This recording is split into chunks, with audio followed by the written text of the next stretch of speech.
উসমান রাদিয়াল্লাহু আনহু মতো ধনী হতে কোনো সমস্যা আছে? ওর আপত্তি আছে?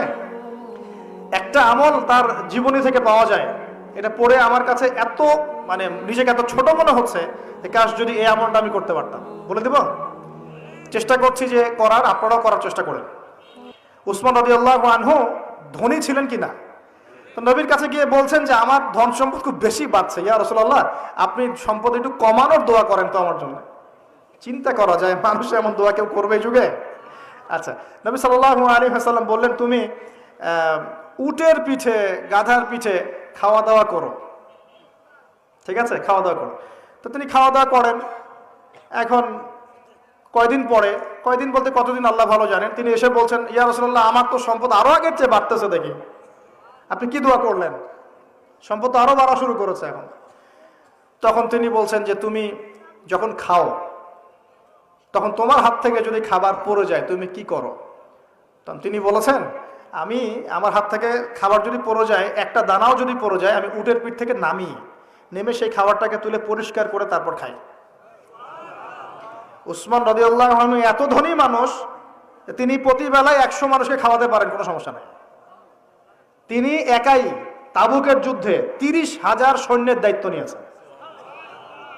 30,000 সৈন্য 3 মাস যাবে, যাত্রা বিরতি করবে, খাবে দাবে, তাদের ঘোড়া অস্ত্রশস্ত্র সব দায়িত্ব একজন ব্যক্তি বহন করেছেন, উসমান রাদিয়াল্লাহু আনহু। কত বড় ধনী আপনি চিন্তা করেন। উনার মতো ধনী কোনো পররাষ্ট্রমন্ত্রীও নাই পৃথিবীতে এখন পর্যন্ত, কোনো বিশ্ব নেতাও নাই ওনার মতো ধনী, এখন কেউই নাই। আর উনি কিন্তু তার এই ধন সম্পদ সুদের মধ্য দিয়ে অর্জন করেন নাই, তার ধন সম্পদ দুর্নীতির মধ্য দিয়ে অর্জন করেন নাই, তার ধন সম্পদ তিনি কিন্তু এই যে অন্যের সম্পদ অন্যায়ভাবে দখল করে অর্জন করেন নাই। তিনি সম্পদ অর্জন করেছেন বৈধ পন্থায়, হালাল ব্যবসা করেছেন। ব্যবসা করেছেন নাকি না? এই যে আমল, তখন নবীজি বলছেন যে তোমার আমল যদি এমনই হয় তাহলে তোমাকে আল্লাহ পাক সম্পদ দিবে না, কাকে সম্পদ দিবে? তুমি আল্লাহ পাকের যে সম্পদ, রিজিকের যে শুকরিয়া আদায় করো, কৃতজ্ঞতা প্রকাশ করো যে আল্লাহ আমাকে ভালোবেসে রিজিকটা দিয়েছেন, আমার হাত থেকে পড়ে গেছে, আমি তুলে খাই। এই যে আল্লাহ পাকের নেয়ামতের প্রতি তোমার যে শ্রদ্ধা, যে সম্মান, এর শুকরিয়া স্বরূপে আল্লাহ পাক তোমাকে এরকম সচ্ছল বানাই দিচ্ছেন, আর তো কিছু করার নাই। তো উসমান রাদিয়াল্লাহু আনহুর মতো ধনী হতে কোনো সমস্যা আছে? তিনি কৃপণ ছিলেন না, তিনি আল্লাহ পাকের নেয়ামতের শুকরগুজার ছিলেন।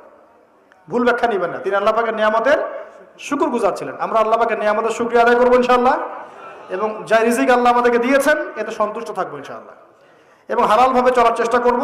আল্লাহ পাক আমাদেরকে ধন দিলে সেই ধন সম্পদ যতটুকু আমার পরিবারের জন্য প্রয়োজন, বাড়তিগুলো আমরা আল্লাহর পথে দান সাদাকা করবো ইনশাআল্লাহ তাআলা। আল্লাহ পাক আমাদের সবাইকে আল্লাহর রাস্তায় দান করার তৌফিক এনায়েত করুন, আমিন।